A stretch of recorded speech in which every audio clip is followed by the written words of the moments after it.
Maximum দেখবা গরিবরা গরিব কেন, মেন্টালিটি গরিব।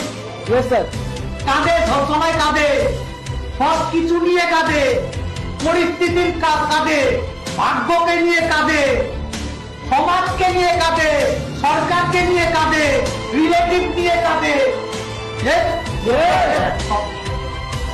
বড় লোকরা কিচ্ছু নিয়ে কাঁদে না। গ্যাসের দাম বাড়লো কি বাড়লো না কোনো যায় আসে না, পেট্রোলের দাম বাড়লো কি বাড়লো না যায় আসে না, বৃষ্টি হচ্ছে কি হচ্ছে না যায় আসে না, শীত কম পড়ছে না বেশি পড়ছে যায় আসে না, কিচ্ছুতে যায় আসে না। কোন রিলেটিভ কি বললো যায় আসে না, কোন ফ্রেন্ড ভেন্ডিক্রেটে বা ফটোতে লাইক মারলো কি মারলো না যায় আসে না, কে গালাগালি দিল কি দিল না যায় আসে না, কে রেসপেক্ট করলো কি করলো না, ওদের কিচ্ছুতে কিছু যায় আসে না। এরা একটা জিনিসে যায় আসে, নিজের ব্যবসা হচ্ছে কিনা, উন্নতি হচ্ছে কিনা। এরা নিজের গ্রোথে বিশাল ফোকাস। তোমার ব্যবসা কখন হবে? যখন তুমি নিজেকে তৈরি করছো।